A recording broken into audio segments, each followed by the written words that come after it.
Aqui no Brasil sabemos o quão caro um tratamento médico pode ser. O sistema gratuito, o SUS, também tem muitas falhas, o que pode levar a população a ter que esperar pelos atendimentos por muito tempo. No entanto, alguns países chamados de primeiro mundo não parecem ter uma situação muito melhor não. Nos Estados Unidos, por exemplo, olha só, a maior causa de falência entre as famílias é gasto médico. Só para você ter uma ideia, lá os remédios custam, em média, 2,56 vezes mais do que aqui. A legislação costumeiramente permissiva com a indústria farmacêutica faz com que atos imorais sejam a regra. Aí o resultado é um sistema viciado, onde empresas se envolvem em escândalos gigantescos. Já falamos aqui sobre o caso Tamiflu e sobre o caso dos opioides. Mas poderíamos falar, por exemplo, de grandes farmas que estão possivelmente conectadas com casos de terrorismo no Iraque. Hoje, no entanto, vamos falar de outra maneira com que as empresas farmacêuticas afetam pessoas no mundo todo. Preços criminosos. E seja bem-vindo, eu sou Alberto Delísola e você está assistindo a nossa série especial, Os Escândalos da Indústria Farmacêutica. Nessa série trazemos histórias inacreditáveis e que certamente vão tirar o seu sono e que vão continuar aí rondando a sua cabeça por muito tempo. Aliás, até tem quem nos acuse sem nem ao menos assistir aos nossos vídeos ou ler as nossas fontes. Por isso, reafirmamos sempre o nosso compromisso com conteúdo baseado em evidências. E as referências, claro, sempre estão na descrição do vídeo. Where I demonstrate that what the 10 biggest companies do with organized crime.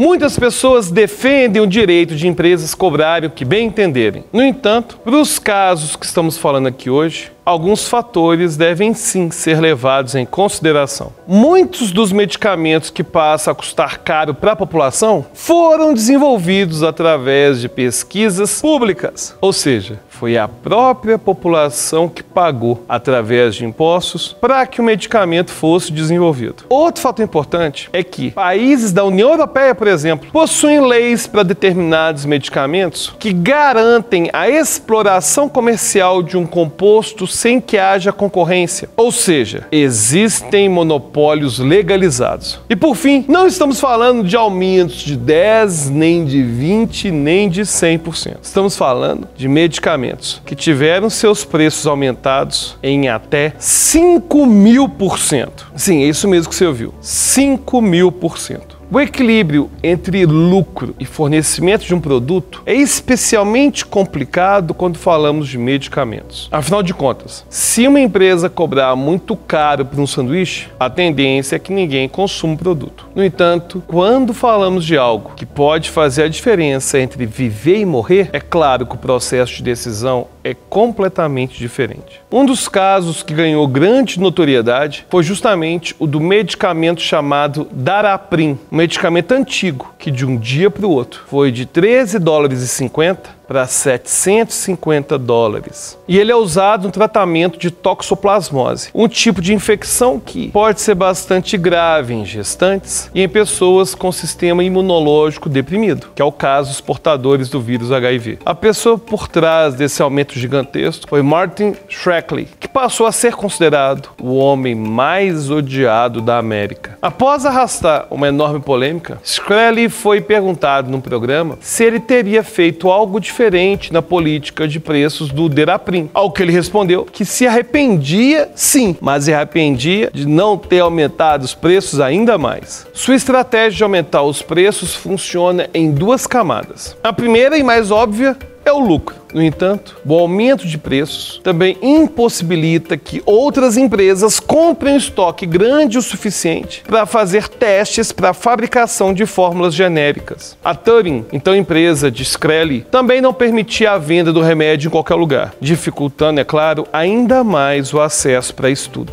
Outra empresa que se beneficiou grandemente da possibilidade do aumento de preços indiscriminado foi a canadense Valeant. Em 2010, uma pequena fusão entre a Valeant e a BioVale Corp não chamou a atenção de muitas pessoas. No entanto, o jogo não demoraria muito para mudar. Logo, a nova Valeant começaria uma sequência avassaladora de aquisições. Sua filosofia de adquirir outras empresas e não investir em pesquisa e desenvolvimento, claro, ganhou a admiração de investidores em Wall Street. A empresa parecia ter encontrado a fórmula do sucesso e oferecia oportunidades poucas vezes vistas. Com o tempo, no entanto, descobriu-se que a grande tática da empresa era simplesmente adquirir medicamentos que pudessem ter seus preços inflados. É o caso, por exemplo, do Ciprine, o cloridrato de trientina, um medicamento usado para tratamento da doença de Wilson. Em 2 anos, o tratamento com o medicamento foi de aproximadamente $1.400 para mais de $21.000. Outros medicamentos que foram adquiridos pela Valeant incluem Mifyton, que teve seu preço aumentado mais de 8 vezes, Edecrin, que teve seu preço aumentado em 9 vezes. A lista ainda inclui o Cuprimine, o Glumetza, o Isuprel e assim por diante. O número de famílias que quebraram pelo aumento repentino no preço dos medicamentos é incerto, mas é possível sim que a prática tenha custado a vida de centenas de pessoas. Após estar publicamente envolvida em um monte de escândalos, os investidores abandonaram a Valeant, que viu o preço da sua ação derreter. Afinal, a sua política se mostrou bastante falha. Apesar de pedidos de órgãos públicos para que ela abaixasse o valor de alguns medicamentos, os preços nunca mais chegaram nem perto do que tinham sido no passado. E o motivo para isso é bastante simples. As empresas farmacêuticas nos Estados Unidos podem simplesmente praticar os preços que bem entenderem. Normalmente, nesse tipo de escândalo, as empresas como a Valeant e a Turing são investigadas por outras coisas, como fraude corporativa. É tipo Al Capone, que é preso por sonegar imposto, entendeu? Aliás, esse é um assunto que o pessoal do nosso grupo secreto do Telegram adora falar a respeito. Aliás, se você quiser fazer parte do nosso grupo secreto do Telegram, interagir diretamente comigo, com os nossos colegas, não se esqueça então de nos apoiar através do link da descrição. É a nossa campanha do Apoia-se. Além de ajudar o nosso canal a continuar vivo, você também vai ter várias vantagens. Nossa campanha do Apoia-se, você pode encontrar diferentes modalidades de ajuda para o nosso canal. Você pode escolher aquela que mais combina com você e com seu bolso. Mas voltando ao assunto, como que essa indústria funciona no Brasil? Será que as empresas aqui do Brasil são mais boazinhas? Claro que não, né? No entanto, os órgãos brasileiros parecem ter mais força ou mais seriedade para impor limites à indústria farmacêutica. Claro que isso mudou a partir do ano de 1999, com a chamada CPI dos medicamentos. Durante a década de 90, o Brasil vivia muito dos escândalos que vimos falando aqui nessa série especial. Remédios falsificados, fraudes enormes, formação de cartel, aumento exorbitante nos preços e assim por diante. Aliás, nessa época, um caso que ficou muito conhecido foi o do anticoncepcional Microvlar, que distribuiu pílulas de farinha pelo Brasil inteiro. O laboratório responsável, o Sharing, diz inclusive que sequer sabia quantas pílulas falsas tinham sido distribuídas. O fato é que muitas mulheres que faziam o controle de natalidade com a pílula acabaram engravidando. E este foi um dos casos que trouxe a atenção da mídia para os excessos da indústria farmacêutica aqui no Brasil e que culminaram com a CPI. E lá na CPI realizaram 64 reuniões, quebraram o sigilo fiscal e bancário de 34 laboratórios e de 5 distribuidoras. E a CPI gerou um relatório final com 100 sugestões a diferentes órgãos do governo para aperfeiçoar os mecanismos de mercado no setor farmacêutico. E a partir daí, tivemos o avanço dos medicamentos genéricos e maior controle de preços, como a criação da CIMED em 2003, por exemplo. Com tudo isso, estamos protegidos de preços abusivos, certo? Errado. Por mais que a CPI tenha, de fato, melhorado o ambiente para a comercialização de remédios em território nacional, ainda somos, infelizmente, reféns de situações internacionais. Principalmente quando falamos das chamadas orphan drugs, ou medicamentos órfãos. Esses medicamentos são caracterizados por atingirem uma parcela bem pequena da população. Elas tratam, portanto, de doenças e síndromes que são consideradas raras. No Brasil e na Europa, essa categoria engloba medicamentos e tratamentos que atingem menos de 5 a cada 10 mil pessoas. Um caso ilustrativo disso é o medicamento Zolgensma, para o tratamento de atrofia muscular espinhal, uma doença degenerativa que impede o desenvolvimento de movimentos básicos do corpo, como o de se mover, engolir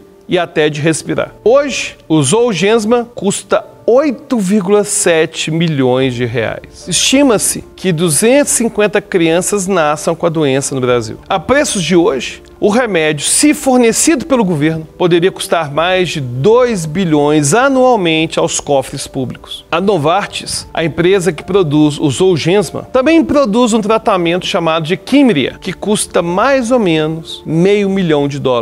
Um estudo de 2018 colocou todos os fatores envolvidos e concluiu que a farmacêutica poderia cobrar 1/3 do valor atualmente cobrado e ainda assim ter muito lucro. A empresa, é claro, por sua vez, apontou que o estudo trazia muitos dados equivocados, mas se negou a disponibilizar os dados supostamente corretos. O Kymriah, aliás, também é exemplo de tratamento que nasceu com incentivo público, através de pesquisas da Universidade da Pensilvânia. Atualmente ainda correm investigações sobre a falta de transparência sobre a origem dos recursos no tratamento da Novartis. É de interesse geral que empresas possam inovar e ganhar dinheiro com isso. No entanto, no caso da indústria farmacêutica, muitas vezes é o próprio povo que paga a pesquisa e ainda se torna vítima de um sistema com preços abusivos, que não raramente ceifa vidas. Entre 2018 e 2019, quase 13 milhões de americanos deixaram de tomar remédios corretamente por conta dos seus custos. Infelizmente, os escândalos e a ganância demonstrada pela indústria ainda alimenta outras crises. Os movimentos anti-vacina acabam se aproveitando justamente de um sentimento de revolta da população contra empresas do segmento farmacêutico. Afinal de contas, uma vez que a confiança em órgãos como a FDA é manchada, muitas pessoas não encontram o ponto médio entre apontar os verdadeiros crimes e saber o que é ciência de verdade. Em outras palavras, a complexidade nesse campo é muito facilmente reduzida. Nosso papel aqui no canal é de trazer nuance ao debate, sendo sempre fiel aos dados e às evidências. Por isso, se inscreva agora no canal e já ative o sininho, porque toda semana tem vídeo novo por aqui. E é claro, se tiver qualquer sugestão dos próximos vídeos, já deixa nos comentários e até a próxima.